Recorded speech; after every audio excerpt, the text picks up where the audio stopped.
नमस्कार। उत्तर प्रदेश में अनुसूचित जाति राजनीति की दिशा और दशा जाननी है तो एक बार नगीना लोकसभा क्षेत्र जरूर घुमाना चाहिए। नगीना अनुसूचित जाति के लिए आरक्षित उत्तर प्रदेश की 17 सीटों में से एक है, लेकिन इस सीट का एक जातीय समीकरण ऐसा है कि राज्य में विपक्षी दलों की सबसे मजबूत उम्मीदें इसी सीट पर है।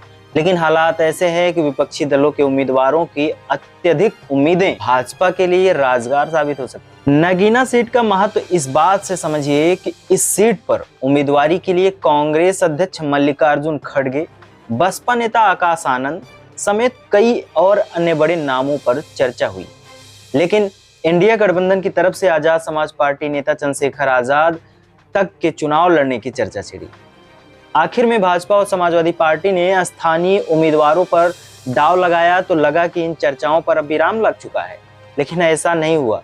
इसके बाद आजाद समाज पार्टी कार्यकर्ताओं ने अखिलेश यादव के खिलाफ मोर्चा खोल दिया। ऐसे में सवाल यह है कि नगीना में ऐसा क्या है कि हर कोई वहां से चुनाव लड़ना चाहता है।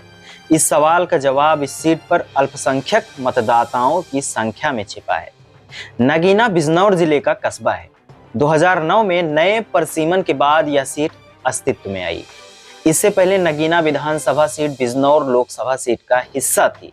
नई सीट में 5 विधानसभा क्षेत्र शामिल किए गए। इसमें नगीना के अलावा नजीबाबाद, धामपुर, नाहटौर और नूरपुर शामिल है। परिसीमन में जिले की दूसरी सीट बिजनौर में सदर और चांदपुर विधानसभा सीट के अलावा मुजफ्फरनगर की पुरकाजी और मीरापुर शामिल की गई। इसके अलावा मेरठ की हस्तिनापुर विधानसभा सीट में बिजनौर लोकसभा क्षेत्र में शामिल है। चंद्रशेखर समर्थकों ने इसके बाद सोशल मीडिया पर काफी बवाल काटा। हालांकि समाजवादी पार्टी नेता का साफ कहना है कि चंद्रशेखर ने न उनकी पार्टी से टिकट मांगा और न आजाद समाज पार्टी से गठबंधन की कोई चर्चा हुई। चंद्रशेखर आजाद ने जयंत चौधरी की पैरवी पर बहुत पहले अखिलेश यादव से मिले जरूर थे, मगर जयंत खुद ही भाजपा के साथ चले गए। दरअसल राष्ट्रीय लोक दल के साथ खतौली उपचुनाव के दौरान चंद्रशेखर की केमिस्ट्री बनी थी, लेकिन अब पैरोकार ही गठबंधन से बाहर है तो टिकट भला कौन दिलाए।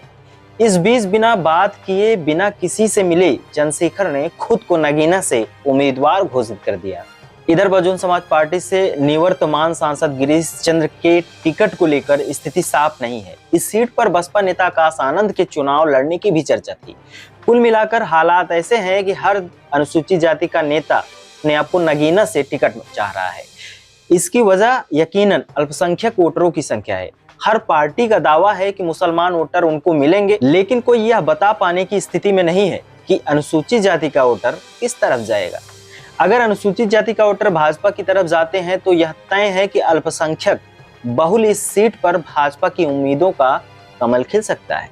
फिलहाल तो नतीजों को लेकर कयास ही लगाए जा सकते हैं। इस खबर के संपादक नवल और अनिल हैं। आज के वीडियो में इतना ही। इन सारे मामलों पर आप क्या सोचते हैं कमेंट बॉक्स में लिखना ना भूलें। बने रहिए बहुजन प्लेनेट पर। मैं LK सर्मानंद वंशी। बहुत बहुत धन्यवाद।